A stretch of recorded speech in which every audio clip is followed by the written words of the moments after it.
Hi, Filmatics. Welcome back to part 3 with Greg Zekowski. We were talking about his two favorite films, Patton and MASH, and how the directing was different, but yet they solved a lot of problems. And we're going to talk about some of the stuff that Greg has worked on, from Ryan's Mystery Playdate to The Walking Dead, which you produced that, right, with an Emmy nomination, right? Yeah, and that was maybe one of the coolest things. Was getting to go to the Emmys, because that's why you come out. You want to go to the award shows.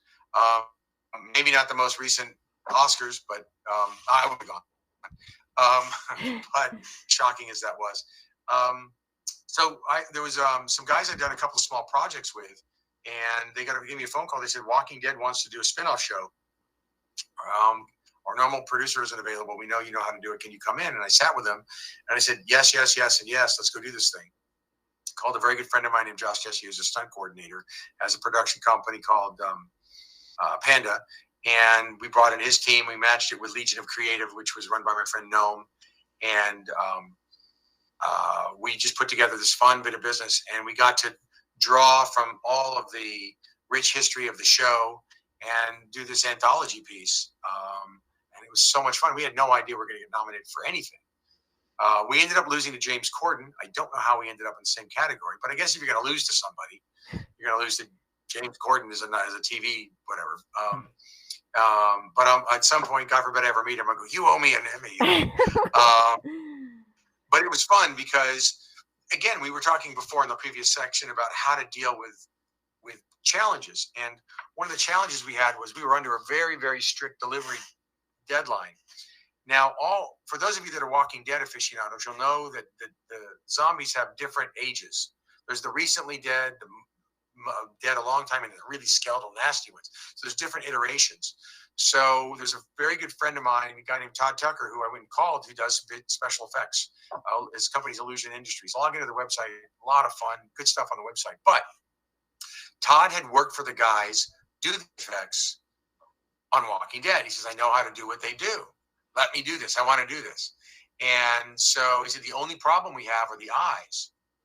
Casting's coming along. We're picking our locations. We got a great DP. All these things are coming together. The script is happening. We're 2.5 weeks out. We need to get custom lenses for actors that we're still casting.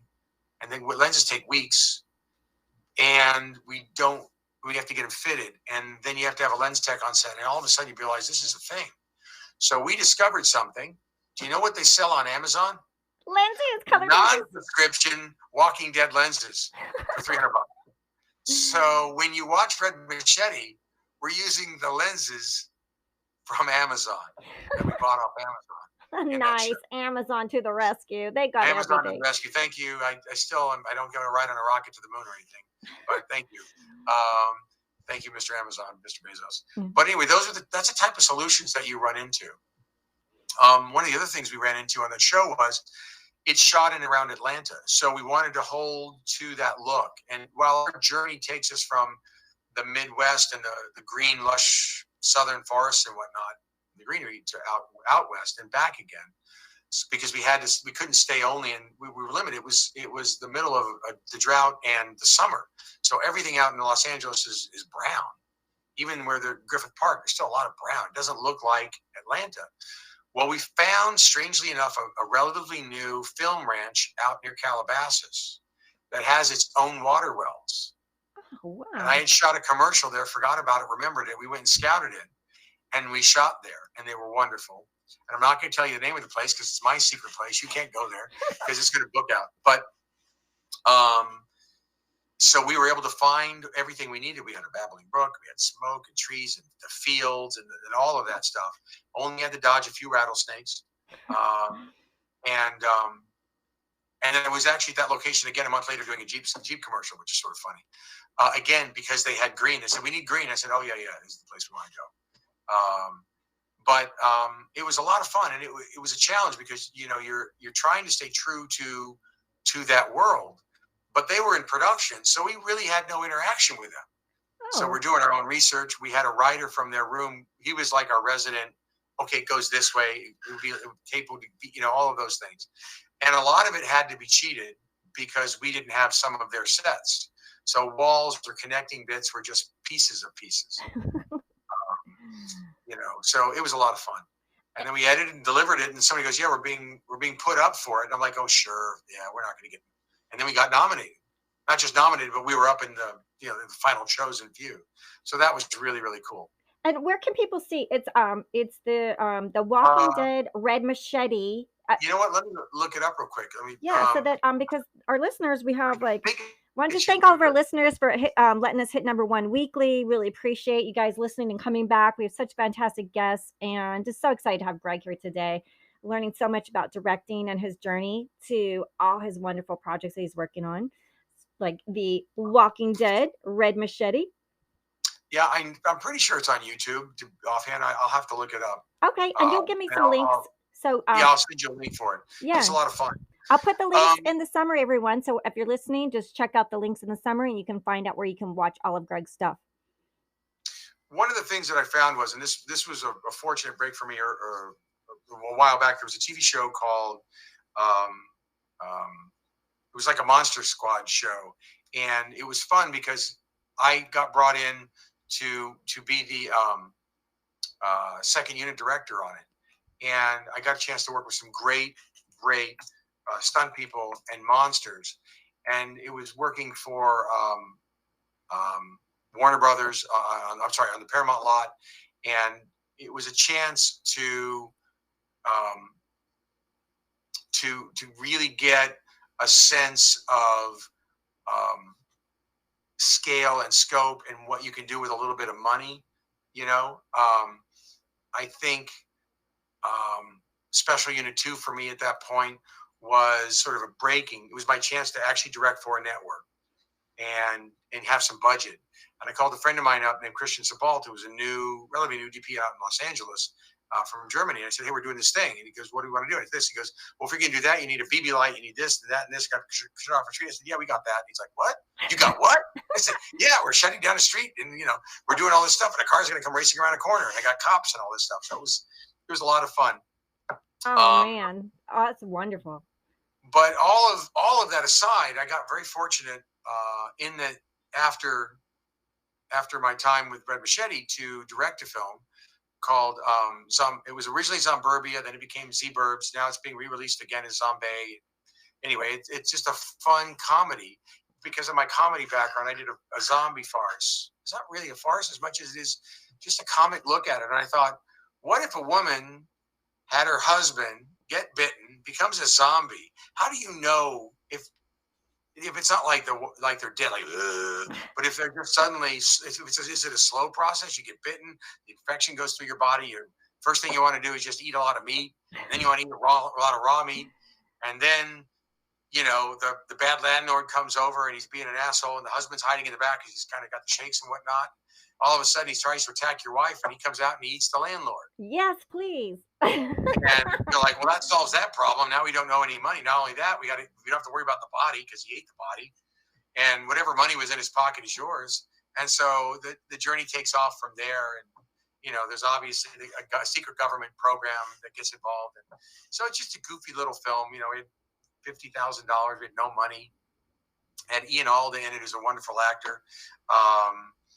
And Marie Delfino, and just some wonderfully talented folk in that. And that was just sort of one of those things I had to do. I mean, I'd done short films and gotten into festivals. I've optioned scripts and sold stuff, but this was like, I said, I'm gonna do my own feature. And then I got called by a friend of mine not long after that, because I had spent some time. Just a little backstory. I got a phone call one day. They said, "Hey, we need an assistant director on a new TV series."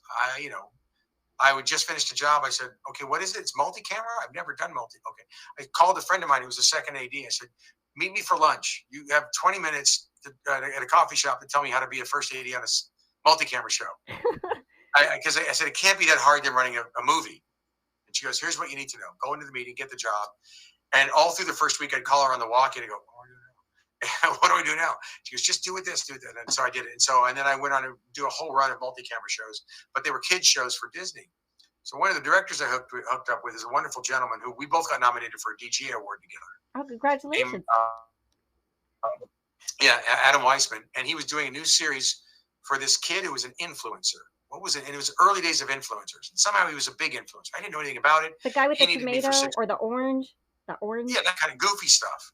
So he calls me up and he says it's 6 weeks of work, which ended up becoming 2.5 months of work.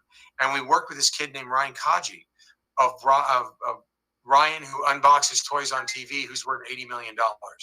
Oh my At gosh. 7 years old. Oh my gosh. The nicest people in the world. His parents are wonderful. I love Ryan. He's a great kid. And I would go on to work with them on all their seasons just because it was so much fun. The producer, my friend Jeff Sutphin and Tim Beggy and the whole team, really great people. And they kept me on through the whole run. Well, when we got to season 4, it became how do we shoot this in COVID? So the whole series was shot remotely.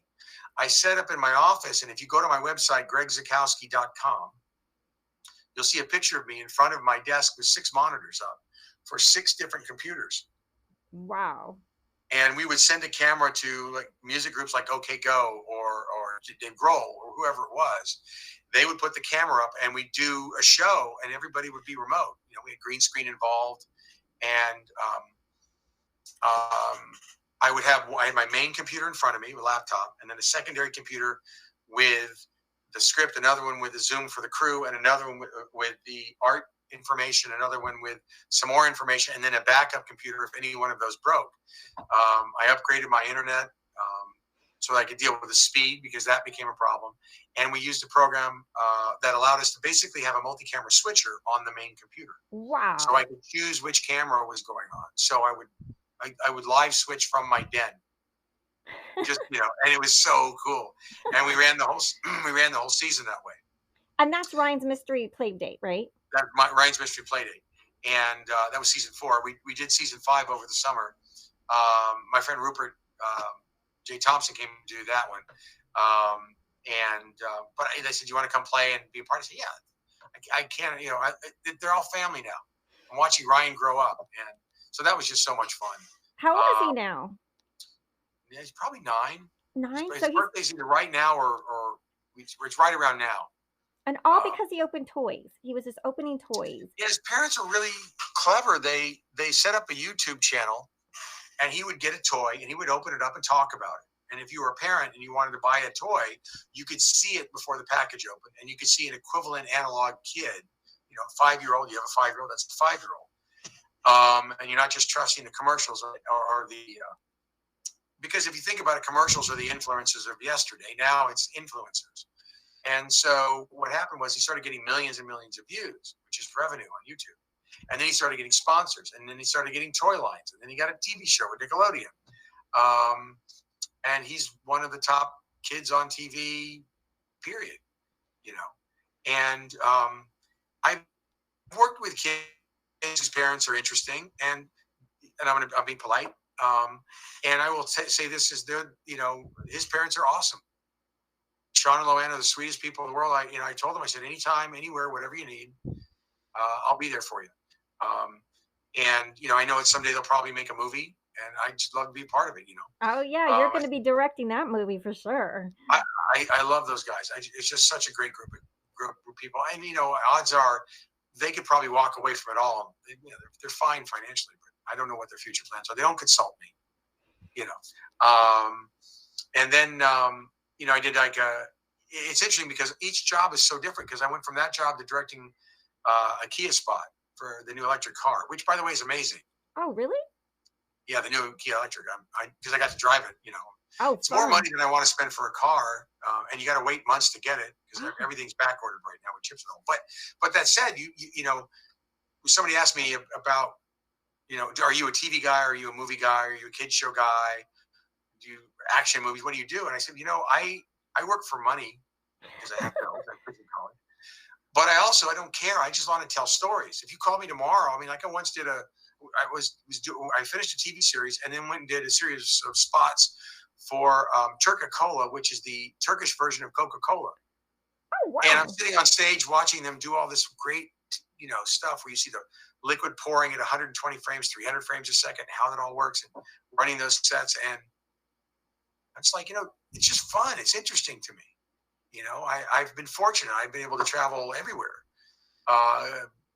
Buenos Aires, St. Lucia, all over the United States, Vancouver, Hawaii, England. I directed a documentary about Beatles called Graham and Me, still trying to be finished. Hopefully will be done someday. Getting to meet famous Beatles fans is really cool.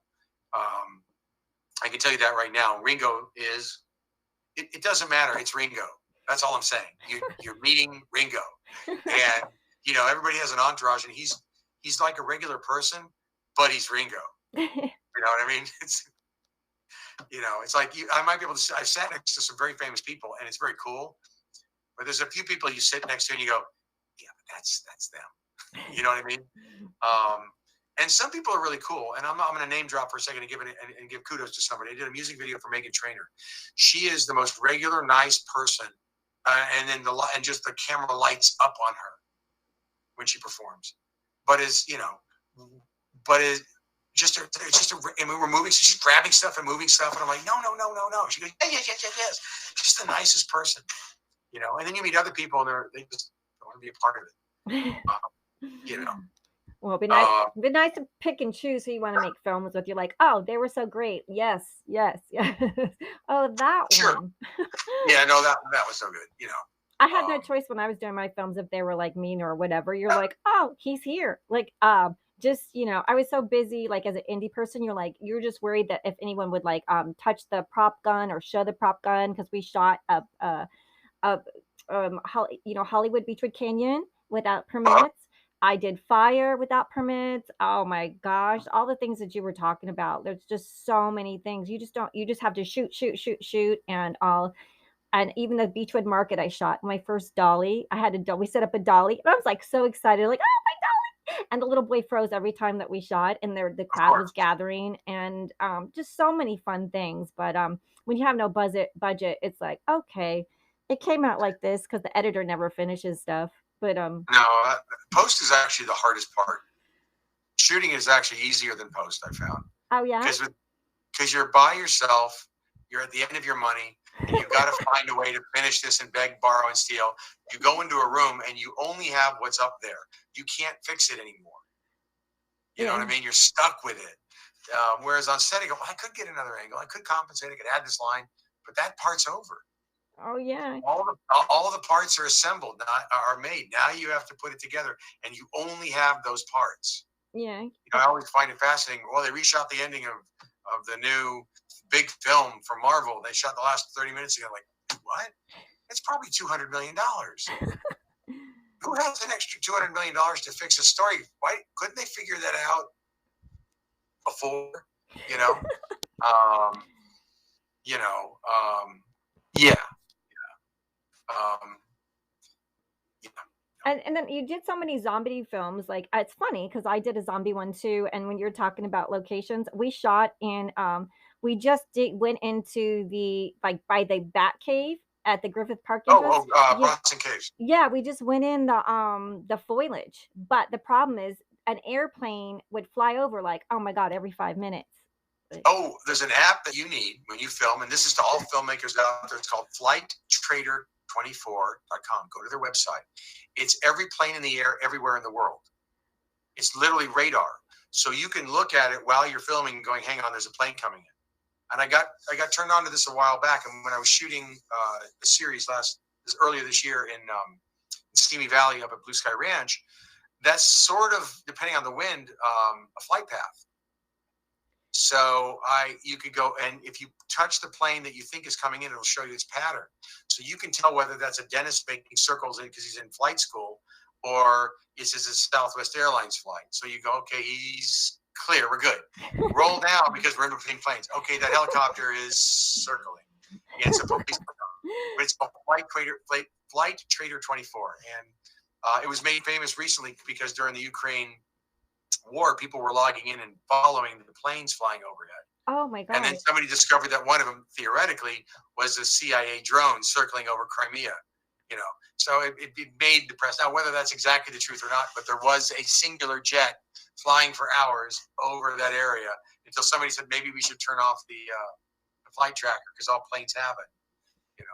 Oh, wow. Yeah, it's so But for a fun. filmmaker, it's a great little app to have, Yeah. just to know.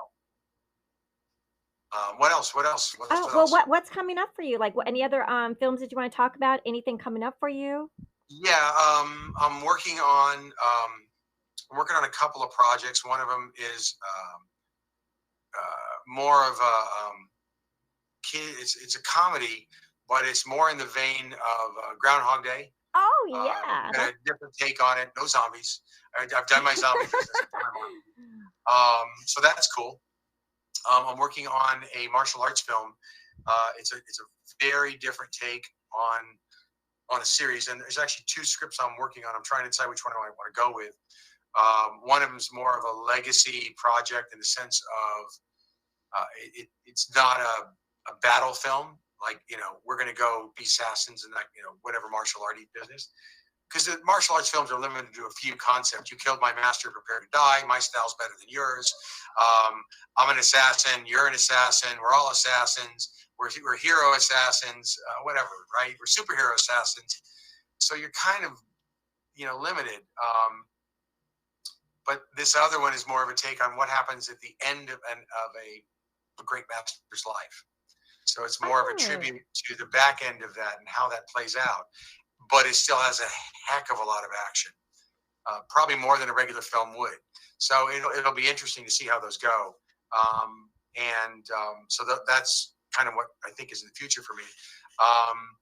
I actually stepped in to help finish the last couple of episodes of a TV series right now, and I'll be done with that on, knock on wood, May 11th. And I'm going to take a vacation. Fortunately, my kids are out of school at that point, so I don't know what. I just want to get out. I just want to get in my car, and I want to go see either Joshua Tree or Zion or sequoias or something. Yeah, I don't think you can get into Yosemite. I think it's too crowded right yeah, and speaking of, now. I need to get on the road in my car and travel. and speaking of, you are karate. You're a black belt, right? You're Yeah, I teach kung fu. I'm a fifth degree. My title at the school is master. All that means nothing. It just means I'm a student. I happen to run a particular class called Chi Sao, which is push hands, and it's sometimes referred to as sticky hands. Our style came out of Korea. It journeyed through Japan, and it has elements of karate in it, and it's very based in Taekwondo. But at the core of what we do is very traditional, very northern Chinese. What I teach is the ability to interact with somebody at a very close range. And the fascinating thing about it is it's all about agreement and yes and, which is the exact same thing I learned when I did jazz and when I did improv comedy. It's not about direct conflict. It's not about looking for the fight. It's finding agreement in a confrontation, clarity in the chaos, and then from that finding a solution that works best for you. Oh. Which is what I do on film sets. There's chaos everywhere. People are moving. Everything's going. And I can either fight it or I can go, oh, okay, we're here. This is where the camera is. This solves the problem. This is how it goes. So it just sort of my journey through martial arts brought me to exactly where I needed to be. That's you amazing. just keep asking questions. Eventually you get to the right place. The challenge for everybody is making a living until you get there, so there you go. Yeah, and Greg, where can everyone keep up with you? Can you repeat your website? And I'm going to put it in the summary below. Yeah. It's my first and last name, Greg, Greg, Zekowski, ZEKOWSKI.com, and that's my website. IMDb is okay, but I've got some of my photos that I've taken because I do photography on there as well. And so you see a little bit of that, some samples of some of my work. And what else can I tell you? I've just been really, really, really fortunate. I've been very busy. I have a lot of good friends in the business. It only took me 30 years to build a network to do that. The one thing I will tell people is, because I know we're at the very end of our time, just from a closing thought, this is a business of network and friends. The best thing you can do if you want to get in this business is get your friends' work. People call me up and go, how's it going? I'm looking for work. What do you know? And I go, great. Everything's good. How are you doing? On a film set, I turn to people and go, how's everything going? What are you up to this weekend? Because I'm going to spend more time at work with these people than I will with my family that week. So they become people that I want to just not be a cog in a machine. I don't want to just live this one world. I want to know what you're doing, what you're thinking. I may watch a Neil deGrasse Tyson piece or watch Brilliant and learn a little bit more about definitions of how the infinite universe doesn't have a border, even though we have a universe that's only limited in size and scope on its expansion. I'll spend time studying that. I'll go in my backyard and build raised garden beds or retile my back. I'm very much into let's do it yourself. Find ways of learning, right? But the only way to do that is to build a world in which you're helping somebody else. One of the best lessons as you go into martial arts is your legacy is who you teach. In music, you teach. You become a private teacher. The best players in the world still teach. They still become consultants. They become mentors. There are people that I did outreach because I've been doing outreach through different groups, originally through Streetlights. And I have people that I'm still in contact with, and they'll call me, what do you think? And I go, this is what you should do. And I was talking with a friend of mine who's who's been in the business a long time. And he's a part of the Producers Guild mentor committee. He does the same thing. It's just a natural progression. Like you with your podcast, you're enriching the idea of the community of filmmaking through these communications. So people can go, I learned something. There may be 100 facts said. One will stick. You watch another 100 things, another one will stick. And eventually, after forgetting so many things, but remembering a few, you start to build a library of information. And then you start to remember the things you forgot because they're now connected to something real. So the thing I would tell you, if you want to get in this business, as hard as it is, build your community. And if your friends are working, if they're good friends, you'll work. Because if I'm in an office and we're on a show, there's going to be an opening. Somebody's going to leave. Somebody's going to get sick.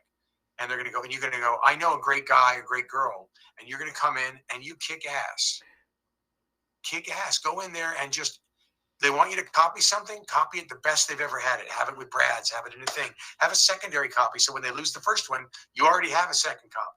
Somebody sends you for coffee, ask anybody else who wants coffee. I know that sounds silly, but what you're telling everybody is you care about everybody in the room. And if I have a team that cares about me, then I know they care about the project because that's what I care about. And therefore, we're going to make a better project. If they're just like, oh, yeah, I'm a PA. By the way, I also direct. Of course you do. I don't care.